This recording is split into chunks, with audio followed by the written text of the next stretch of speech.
Hare Krishna, muy buenos días. Nama Om Vishnu Padaya Krishna Prestaya Bhutale Srimate Bhaktivedanta Swaminiti Namine Namaste Saraswate Deve Gauravani Pracharine Nirvisesa Sunyavadi Pasatya Deshatarine Jaya Sri Krishna Chaitanya Prabhu Nityananda Tri Advaita Gadadhara Sivasadi Gaura Bhaktavrinda Hare Krishna Krishna Krishna Hare Hare Hare Rama Rama Rama Hare Hare. Hare Krishna reiterado. Vamos a continuar con las lecturas y reflexiones sobre el siempre maravilloso y trascendental Srimad Bhagavatam, que se encuentra desbordado de servicio devocional puro desde inicio hasta el final. Por tanto, escuchar sobre Srimad Bhagavatam, meditar sobre Srimad Bhagavatam, abrir nuestro corazón al Srimad Bhagavatam, significa la mejor decisión que podamos tomar en nuestra vida, sea cual sea la situación, sea cual sea la circunstancia y sea cual sea el rol o los roles en los cuales estemos enredados en este plano de conciencia material. Estamos en un capítulo donde Sutta Goswami está a punto de comenzar a hablar de manera general sobre diferentes ejemplos, cómo el Señor se ha manifestado a través de porciones plenarias directas o a través de apoderados en el universo material, siempre para beneficio de las entidades vivientes, sobre todo aquellas entidades vivientes que están en el plano de la modalidad de la bondad, que están listas para transitar hacia el servicio devocional de manera perfecta y de manera pura. Aquellas entidades vivientes que por una razón u otra ya se encuentran desligadas, o sea, su mirada ya no está atrapada en las ilusiones de el circo o del espectáculo material, donde estaban completamente identificadas, sino que se han comprendido como minúsculas partes de una gran maquinaria y entonces quieren tributar al funcionamiento de esa gran maquinaria, no desde la postura de dueños, no desde la postura de controladores, no desde la postura de disfrutadores, sino desde la postura de herramientas, desde la postura de sirvientes amorosos, sirvientes voluntarios, porque amor significa voluntariedad, amor significa entrega desmedida, basada en el conocimiento y partiendo del conocimiento, pero entrega desmedida, entrega completamente libre. Y entonces esa es la cuestión, tenemos que comprender eso. El Señor nunca actúa, el Señor nunca manifiesta sus diferentes influencias sobre el plano de conciencia material o sobre nuestras vidas, a no ser que sea para nuestro bienestar. Tenemos que comprender eso. No viene el mal del Señor. No puede venir. No existe. En el Señor no existe el mal. Entonces podríamos preguntarnos qué es el mal. El mal, entonces, si no existe en el Señor, porque el Señor es bien absoluto, significa que el mal es la sombra del bien. La sombra por sí misma no existe. Sombra significa que hay un objeto, que hay algo interponiéndose entre la fuente de luz y el receptor. O sea, entonces la fuente de luz está y de pronto hay algo en el medio, entonces ese algo en el medio entorpece un poco el flujo de luz y crea un área donde hay menos luz o donde se percibe menos luz y donde incluso a veces no se percibe ni la más mínima luz. Todo el mundo puede comprender eso, de hecho todo el mundo puede experimentarlo. Usted estudie la sombra, enciende una bombilla, encienda la linterna de su celular en algún lugar y ponga su dedo, ilumine su dedo y va a ver que una parte del dedo queda iluminada y de la otra parte queda un poco más oscurecida. Y usted podrá ver que eso sucede simplemente porque la luz de la bombilla o de la luz de la linterna del celular móvil, del teléfono móvil, él no puede atravesar el dedo. Sin embargo, usted pone un cristal y ya lo atraviesa. ¿Por qué el dedo no? Porque las sustancias de las cuales está hecho el dedo, sus tejidos, son densos. Entonces esta luz no puede. Por tanto, llega al lado allá el reflejo, el resplandor de la luz que refleja la parte del dedo que sí está iluminada. Pero si pone eso cerca de una pared, va a ver entonces en la pared de alguna forma, con un mayor o menor tamaño, distorsionada en mayor o menor grado, va a haber una silueta. Y esa silueta es la silueta formada por el espacio que entorpece el flujo de luz. O sea, por el dedo, ahí vemos la silueta. Entonces, si podemos comprender eso, podemos comprender que en verdad la sombra no tiene existencia por sí mismo. La sombra en verdad no tiene existencia. Entonces el mal es sombra. Entonces la muerte es sombra, la enfermedad es sombra, el nacimiento, la vejez, todo eso es sombra. El sufrimiento es sombra. Todo aquello que roba la plenitud de la entidad viviente en su estado original, entonces es sombra. Y uno tiene que comprender qué cosa es la sombra. Porque si uno no comprende qué cosa es la sombra, entonces uno siempre va a estar condicionado por esos elementos. Pero uno tiene que comprender qué es la sombra. Y entonces este elemento que me está entorpeciendo la luz y que está permitiendo la existencia de la sombra, ¿qué es ese elemento?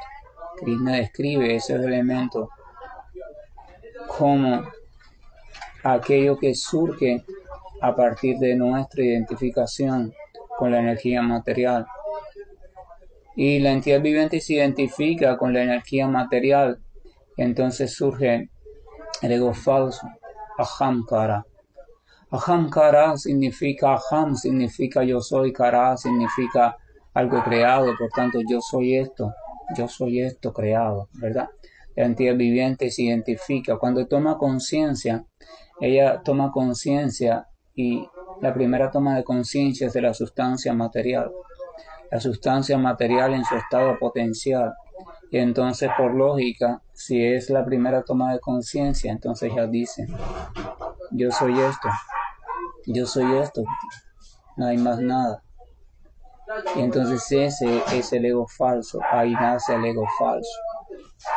Y por tanto, además se identifica con el Mahatattva o la energía material, así burda, todavía no manifestada. Ahamkara, yo soy esto. Y eso es el ego falso. Entonces ahí comienzan las primeras sustancias. El ego falso se deriva después entonces en mente. La mente se deriva de los sentidos, de acción y de percepción. Los sentidos se derivan también en objetos de los sentidos.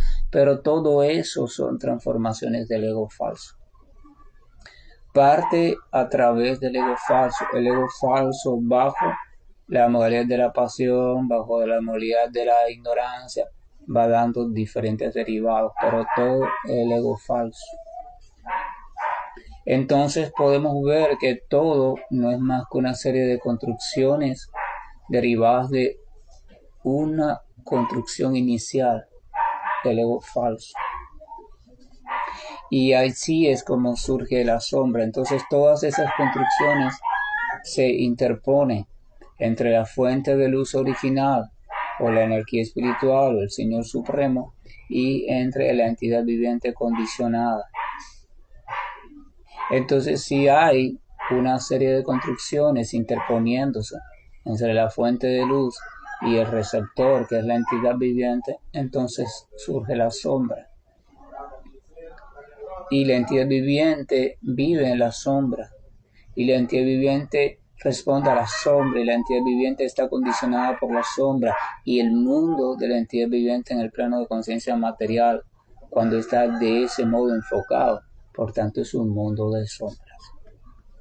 Es la sombra quien está dirigiendo la vida o la supuesta vida de la entidad viviente. Por eso se habla de iluminación. Hay que comprender eso. Hay que comprender de qué trata el fenómeno sombra. Y usted lo puede comprender. No es una cuestión de abstracción. No hay que abstraerse para comprender eso. Usted puede ir comprendiendo a través de propios ensayos simples en este mundo, ¿verdad?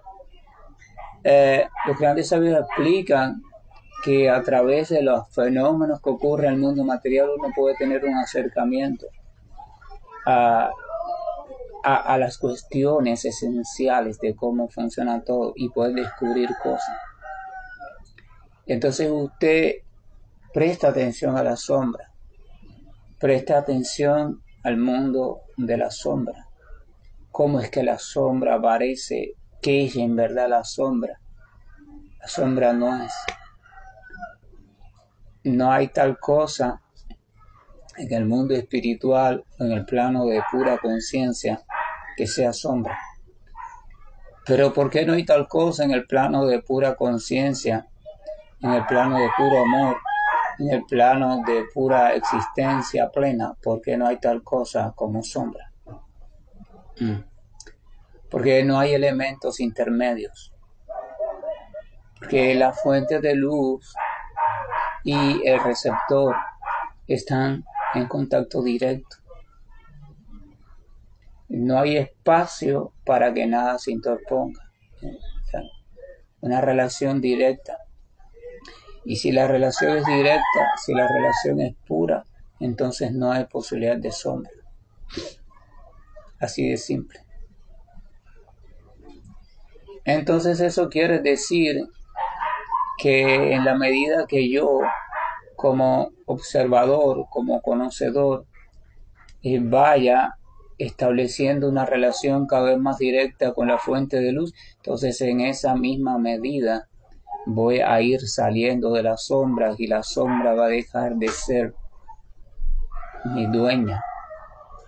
Y entonces yo voy a entregarme en los brazos de mi verdadero dueño, pero no por ignorancia de sombra, sino por amor creciente que resulta en la medida de que yo vaya ganando en la conciencia de lo maravilloso que es mi dueño, de las cualidades tan magníficas y hermosas que tiene mi dueño, de los pasatiempos tan atractivos que realiza mi dueño. Entonces, eso es una meditación muy hermosa, meditar los pasatiempos. Y por tanto meditar en los pasatiempos del Señor Supremo, en uno de ellos, en varios de ellos, o si quiero con pasatiempo por día, puedo también hacer eso. Entonces ahí tengo un detalle, ahí tengo un sendero lleno de variedad, y el sendero de aprovechar las historias sobre algunas de las participaciones del Señor Supremo.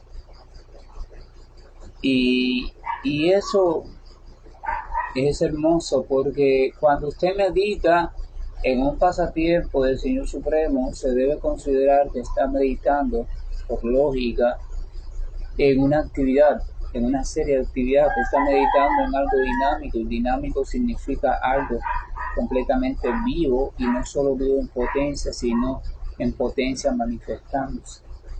Sí. Es una meditación llena de detalles, una meditación llena de variedad, por tanto puede absorber por completo toda mi atención. Y entonces lo mejor de eso es que hay ilimitados pasatiempos. El Señor manifestándose como esto, como aquello, y siempre va a haber uno que va a resultar más atractivo a mi naturaleza presente, según mi personalidad, ¿verdad?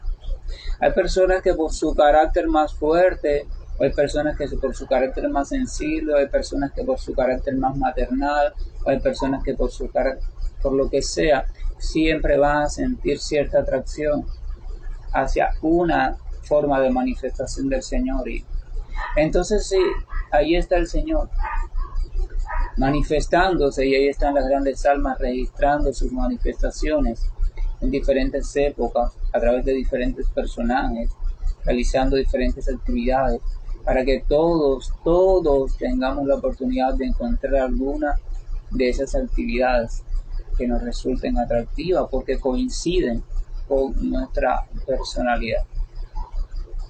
Y entonces podemos meditar de modo natural. Es una oportunidad muy hermosa y una oportunidad que uno puede hacer con agrado si de verdad descubre su esencia. Es el ejercicio y entonces servicio devocional. Entonces Sutta Goswami va a comenzar a hacer eso. Pero para eso previamente estableció en el último verso que vimos, estableció lo siguiente. El último verso que vimos, que fue el texto número 5 del capítulo 3 del primer canto del Srimad Bhagavatam, dice: esta forma, la segunda manifestación del Vishnu, del Purusha, es la fuente y la semilla indestructible de múltiples encarnaciones que aparecen en el universo. De las partículas y porciones de esta forma se crean diferentes entidades vivientes, tales como semidioses, hombres y otros seres. Vamos a recordar que está hablando que el plano de conciencia material del Señor se manifiesta a través de los llamados Purusha, o llamado Mahavishnu, o sustentadores del universo material, protectores del universo material, el propio Señor, y que tienen 3 niveles: el que está en el océano causal o el océano Karana, del cual emergen todos los universos; el que está dentro de cada uno de los universos para ocuparse en específico de ese universo, que está en el océano Garbhoda; y el que está específicamente dentro de cada elemento de un universo específico, que es el Siddhokasa Vishnu, es el que está situado en el centro, en el corazón de toda entidad viviente, también dentro de cada átomo. O sea, el Señor es el centro de todo, el Señor es el alma suprema de todo. Es importante también comprender eso. Entonces dice que del segundo, del Garbhoda Vishnu, aquel que se encuentra dentro de cada universo, como alma suprema del universo en su conjunto, ese que se encuentra dentro de cada universo es la fuente, es el actor del cual emerge todo lo que participa de ese universo. También de allí emergen entonces sus propias expansiones. Los representantes del Señor Supremo, ya sea de forma de expansión directa al Señor o como apoderados del Señor, emergen de allí. Entonces vamos a comenzar a echar un vistazo a eso. Él va a citar solo algunos ejemplos de apariciones del Señor en diferentes momentos, y nosotros vamos a ir deteniéndonos en cada uno de ellos, a veces por más tiempo, por menos tiempo, para poder disfrutar, siempre comprendiendo que todas estas apariciones están relacionadas directamente con la intervención del Señor. Por tanto, además, meditar en ella, absorbernos en su meditación, es absorbernos en la meditación sobre la suprema personalidad de Dios, pero siempre comprendiendo que son formas en las cuales Él se ha expresado.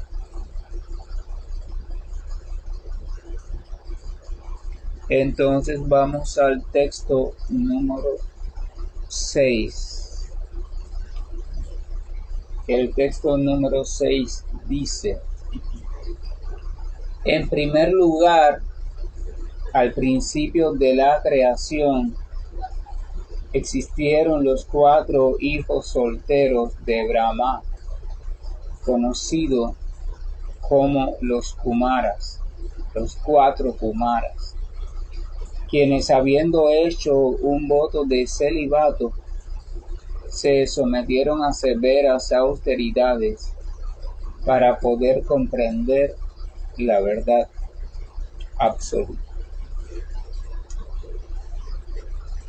Este término o estos personajes de los 4 Kumaras, muchos han oído de ellos, incluso muchos hablan de ellos y han leído de ellos desde diferentes referencias y transmiten información, pero realmente no se han detenido en la cuestión de cuál es la verdadera base de estos 4 Kumaras, cuál es la verdadera función de estos 4 Kumaras y en qué medida estos 4 Kumaras son en verdad relevantes. Porque las personas tienden a mistificar mucho las cosas. Entonces se sitúan, por ejemplo, escuchando los Kumaras, diferentes cosas sobre estas personalidades y entonces se sitúan en los Kumaras y empiezan a mantener un tipo de estudio, relación acerca de ellos o acerca de algunos de ellos en específico.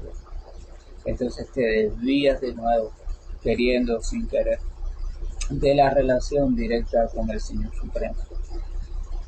Lo único que le da crédito, le da real fama a una personalidad específica es su posición con respecto al servicio devocional o su posición con respecto al servicio del Señor o a la manifestación directa o participación directa del Señor.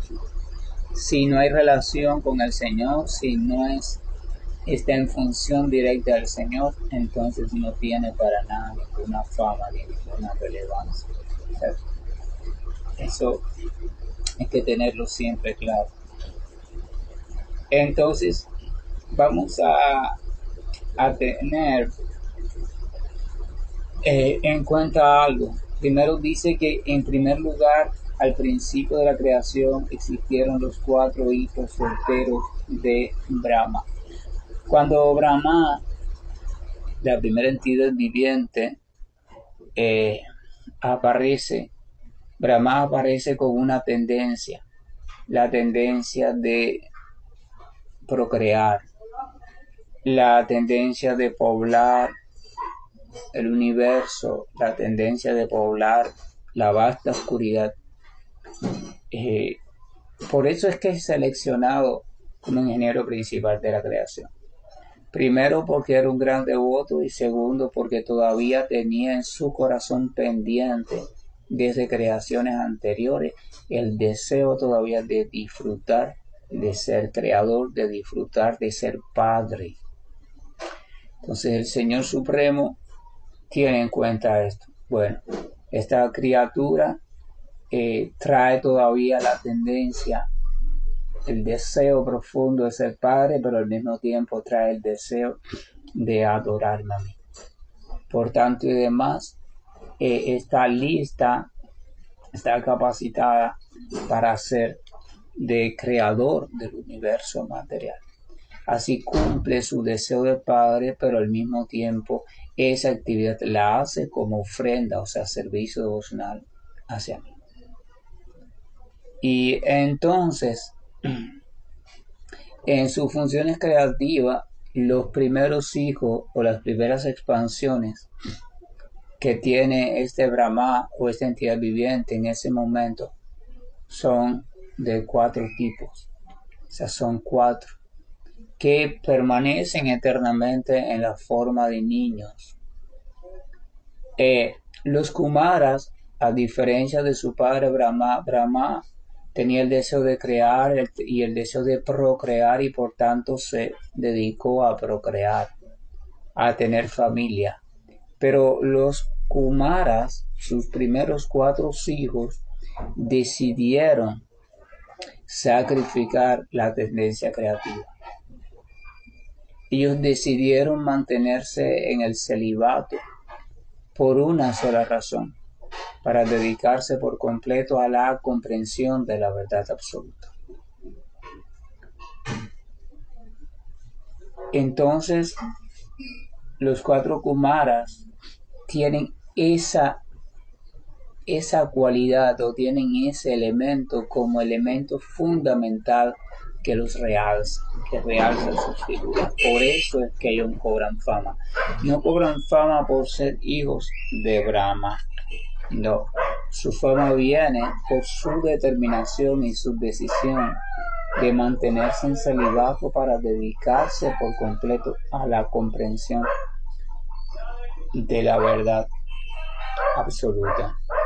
Entonces estos Kumaras pudieron hacer eso de manera perfecta y pudieron comprender de manera perfecta la verdad absoluta desde el punto de vista impersonal, porque el Señor, encontrando agrado en ellos, le dio el poder suficiente, le dio la potencia suficiente.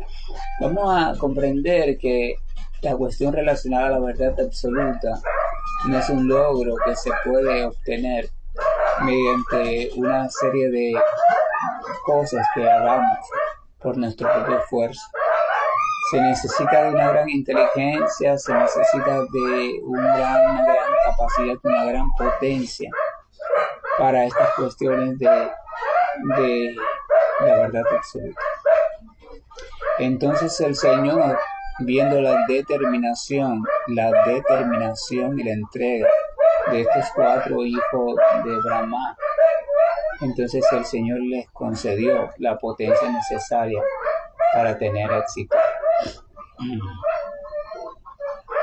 La historia de los Kumaras, una historia también muy bonita, porque los Kumaras, tras su meditación para comprender la verdad absoluta, llegaron a comprender al Señor como Brahman. O sea, ellos llegaron a comprender perfectamente al Brahman o a la verdad absoluta como la esencia de todo desde un punto de vista impersonal. O sea, ellos comprendieron que en verdad la forma material no tenía existencia propia y por tanto llegaron a la conclusión de que el Señor no tenía forma. Porque cuando ellos vieron, eso es una comprensión lógica, cuando ellos vieron que toda la forma conocida a lo largo y ancho del universo no era más que una sombra, no era más que un reflejo, entonces ellos vieron que no había forma original en todo el universo, forma en sí misma. Por tanto, vieron que simplemente había energía y entonces llegaron a la conclusión, entonces lo primero, la fuente, eso que llaman la verdad absoluta, es algo informe, es algo que no tiene forma. Y en esa convicción y sobre esa convicción centraron su meditación en el Brahman y vivían en el Brahman. Pero entonces ellos se encontraron con alguna cuestión. Ellos se encontraron que meditando en ese Brahman cada vez llegaban más lejos, o sea, cada vez iban más profundo, cada vez iban más profundo. Y entonces comenzaron a acceder a los planetas Vaikunta. Comenzaron a acceder a un determinado lugar específico donde empezaban a ver determinadas figuras, empezaron a ver vida, así como el universo acá con su variedad de vida, pero en un lugar diferente a la sustancia material. Pero entonces ellos tenían una convicción, eso no es más que igual que la existencia del lado acá sea una representación transitoria y momentánea, pero esa representación no es original, la representación también es un reflejo, ¿verdad? Y entonces ellos iban y venían. Este ir y venir significa se sumergía en su meditación profunda en el Brahman con la convicción impersonal y venía. Entonces se puede comprender que hasta ese momento no había sentimiento hacia la verdad absoluta. Lo único que había era conocimiento sobre la verdad absoluta. Es el primer acercamiento a la verdad absoluta, es por conocimiento. Se aparece una comprensión a través del pensamiento, pero el pensamiento no puede sentir, no hay amor en el pensamiento. Tiene que despertarse a su debido tiempo el sentimiento, que es independiente del pensamiento y es superior, es lo que le da sabor al pensamiento. Y entonces estos kumaras cada vez iban más profundo, pero iban viendo toda esta variedad y esta variedad los iba atrayendo, ¿verdad? Pero ellos se mantenían muy austeros, muy autorregulados. Ellos no se dejaban llevar por ningún tipo de atracción, ¿verdad? Ningún tipo de atracción.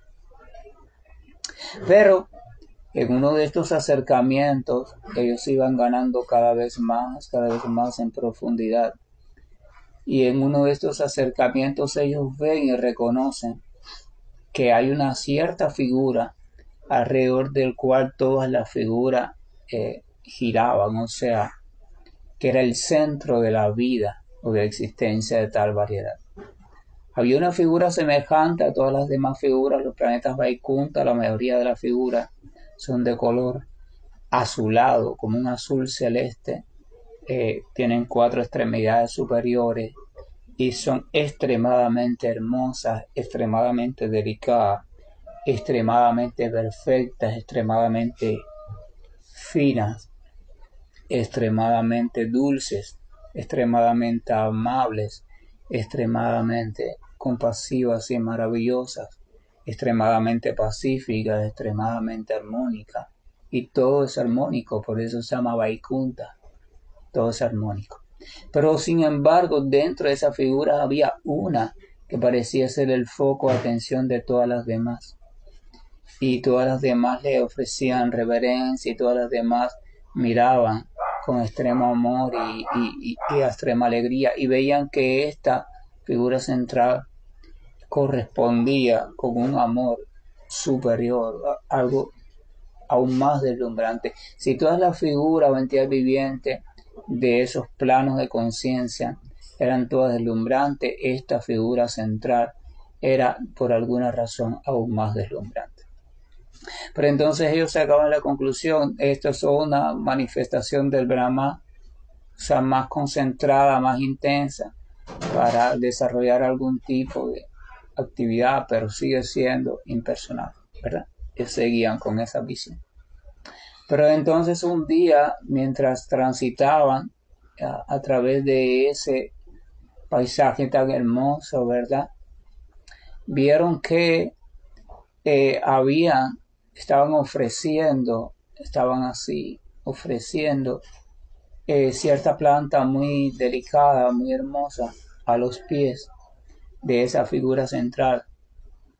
Y entonces ellos, por curiosidad, aquello les llamó la atención y decidieron acercarse y decidieron oler aquella planta tan hermosa, una planta de tulasi.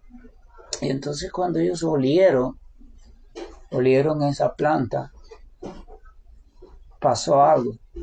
El velo del impersonalismo terminó de caer y empezaron a sentir de pronto amor por esa figura central alrededor de la cual todos tributaban. Hasta ese momento ellos la veían como una manifestación del Brahman impersonal, de la verdad absoluta, como pensamiento lo comprendían así.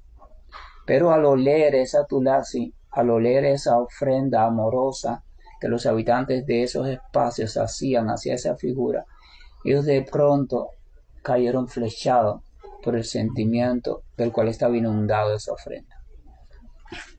Entonces sintieron rasa, sintieron el principio de sentimiento amoroso.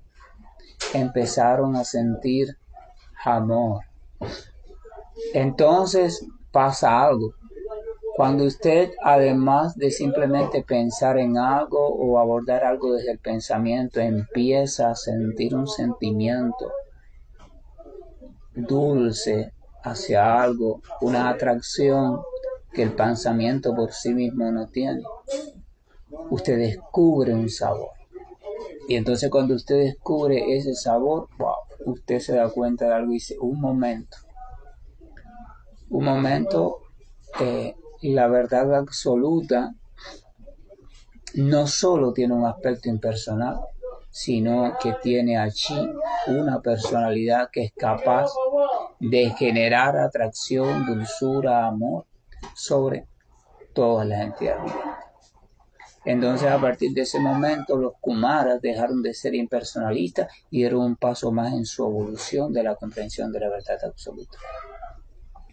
Y entonces los Kumaras se perfeccionaron. Y los Kumaras comenzaron el sendero del servicio devocional. Su progreso es hermoso, un progreso natural, ¿verdad?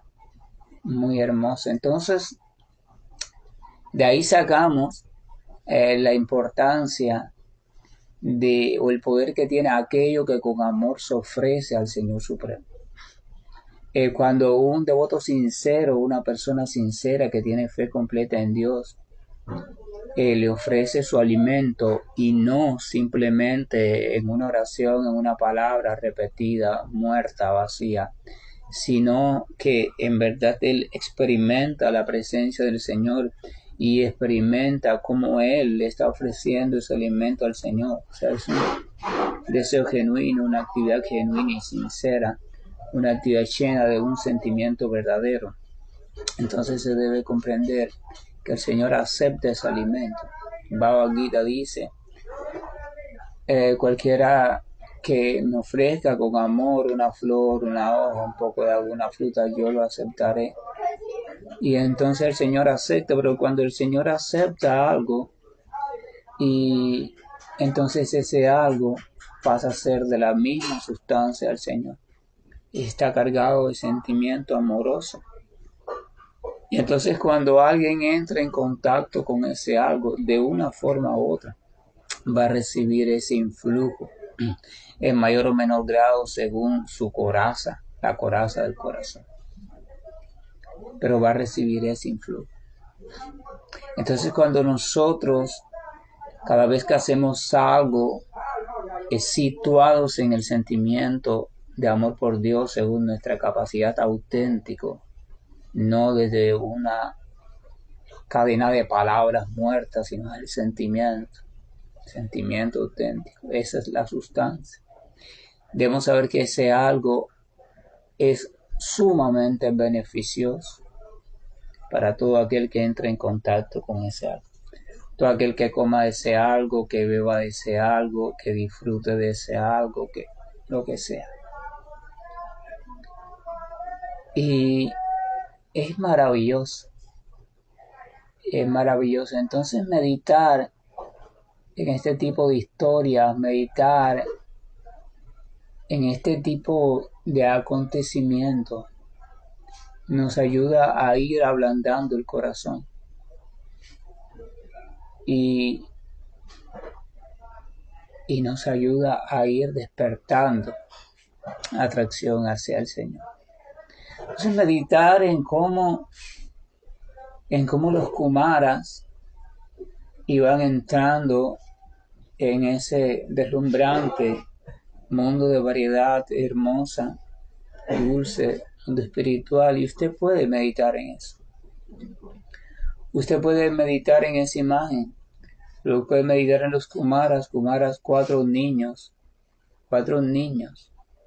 de aspecto muy tierno, cuatro niños desnudos, completamente entregados, risueños, bondadosos, quietos, lindos, cuatro niños lindos. Imagínese cuatro niños lindos que usted los mire en su mente y sienta alegría, sienta dulzura. Cuatro niños así, lindos. No niños grandes ya, niños todavía pequeños. No de meses, sino ya niños que pueden caminar y van así, ya se sostienen por sí mismos. ¿Y por qué se mantienen en esa forma? Porque las cualidades que ellos mantienen, los pensamientos, sentimientos, deseos que mantienen, son completamente puros y tiernos. Por eso el cuerpo que tienen eternamente es el de un niño. Vamos a recordar que el cuerpo no es más que el resultado o la manifestación de ciertos deseos, sentimientos, pensamientos, tendencias en estado ya de madurez y otros en estado de potencia. Y entonces ellos así. Y entonces usted puede, si usted tiene tendencia a los niños, puede meditar en este asunto. Usted puede meditar los 4 kumaras y puede meditar con los 4 kumaras entrando, apareciéndose, entrando a los diferentes planos de conciencia espiritual conocidos como Vaikunta. Esto todavía no es Goloka Vrindavan, donde está Krishna, sino donde está Narayana, el Señor Supremo igual, pero en su forma de 4 brazos, muy hermosa. Y medite en eso, observe el paisaje, observe el acontecimiento, sea testigo del acontecimiento.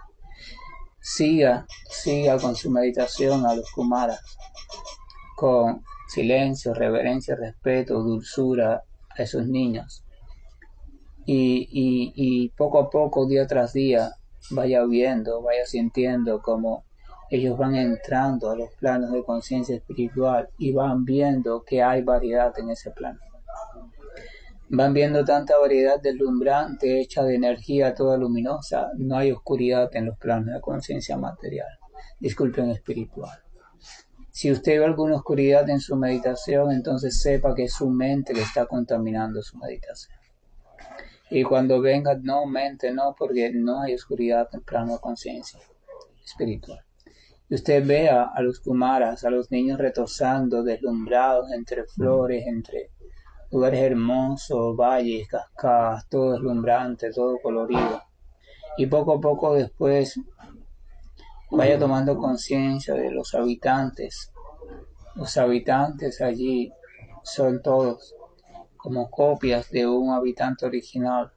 El color de los habitantes es de azul celeste y parecen hechos como de gema, o sea, parecen hechos como de cristal. Y tienen en su mayoría, no todos, pero en su mayoría, tienen forma como de 4 extremidades. Son, sí, sus proporciones son altas, esbeltas, elegantes, rectas, graciosas. Sus movimientos son acompasados, sus movimientos. ¿Han visto el ballet? ¿Han visto un bailarín? O los movimientos de un bailarín que sea maestro en su arte de bailar, son graciosos y armónicos. Este gracioso no significa cómico, significa lleno de gracia. Cada movimiento que hace es rítmico y acompasado. Entonces así son los movimientos en los planos de conciencia Vaikunta. Y medita en eso. Medita en eso y permite que esta meditación se vuelva un refugio para ti. Y no una meditación simplemente en una luz, en un resplandor, no. Y cuando estés cantando los santos nombres, medita en esto. Y si te gustan los kumaras, medita en cómo ellos van recorriendo cada vez sitios tan deslumbrantes, siempre nuevos. Los habitantes, el habitante central, ¿verdad? Narayan, Señor Supremo. Y observa su rostro. Los rostros de los habitantes de Vaikunta y por tanto el del Señor Supremo igual son rostros que es maravilloso porque no es que hay sonrisa, no es que hay carcajada, no es que hay nada. Es que simplemente usted observa su rostro y usted capta la felicidad profunda que tiene. El mundo espiritual no necesita de elementos codificados intermediarios para expresar esta potencia pura manifestándose. La alegría no necesita de códigos para expresar que se está alegre. No es que se pone música, no es que se hay que enseñar los dientes, no. Simplemente la figura irradia felicidad. De simplemente usted tomar conciencia de esa figura, se inunda usted de felicidad. Eso hay que comprenderlo. Aquí siempre buscamos códigos para una supuesta felicidad. Ahí es la felicidad en sí misma manifiesta. Y es una meditación tan hermosa. A veces se dice que las figuras femeninas de ese plano están también muy bellamente adornadas y tienen una serie de flores, algunas sobre la cabeza, así en la forma de una coronita de flores, un cintillo. Todo es hermoso, dulce, delicado. Y entonces se les puede ver y se les puede observar y se les puede contemplar. Si usted contempla algo que es hermoso y dulce, si usted contempla algo que en sí mismo está lleno de esperanza, entonces usted va a comenzar a sentir hermosura, dulzura y esperanza en su corazón. Y esto es lindo y espanta a todo lo demás que no sea así. O sea, esto es luz y la luz espanta la sombra de su corazón. No se puede estar contemplando algo dulce y tierno y al mismo tiempo tener ira o al mismo tiempo tener tristeza. Es imposible. Entonces, a la medida que su meditación se vaya haciendo cada vez más detallada, cada vez más viva, cada vez más presente en imágenes como esa, y las vaya tomando cada vez más como desde la realeza que les pertenece, o sea, son verdad, no son fantasía. Entonces en esa medida todo se irá despejando de su corazón. Entonces usted debe saber que su esencia está hecha de esa misma sustancia. Usted como alma espiritual está hecha de esa sustancia. Usted también tiene una forma semejante a esa forma en su esencia original. Pero no puede directamente descubrirla. Tiene que comenzar a tener vistazos sobre esas cosas semejantes. Sentirlo. Allí están los kumaras, deslumbrados. Esa es la cuestión. Y entonces así, y si usted toma este objeto de meditación, entonces le sucederá lo mismo que a los kumaras. ¿Y qué fue lo que les pasó a los kumaras? Fueron siendo cada vez más atrapados por la atracción irrepetible, indescriptible, por los habitantes, por la dulzura, por la atmósfera, hasta que llegó un momento en que se hizo tan detallada su vivencia de estos planos de conciencia vaikunta que su sentido del olfato espiritual también se despertó. Entonces olieron, y cuando olieron el amor por Dios. Y estalló su corazón. Quedó la filosofía detrás, quedó la comprensión del Brahman detrás, quedó eso de la verdad absoluta detrás, quedó su anhelo filosófico detrás, las doctrinas quedaron detrás.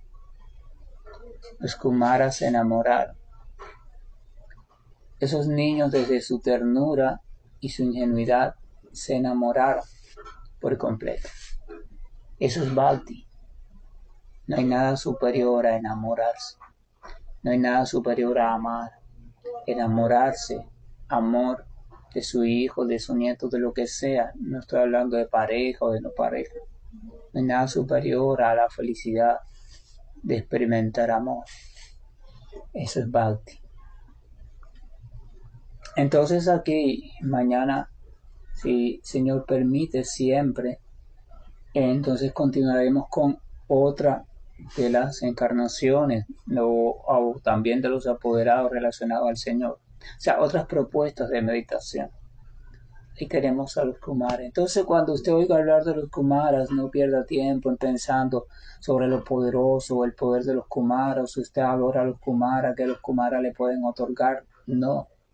Vaya al verdadero regalo de los kumaras. Medite en los kumaras, entonces, en el sentido de ellos, cómo se van adentrando en el plano hermoso de conciencia de Dios, pasando del impersonalismo al personalismo.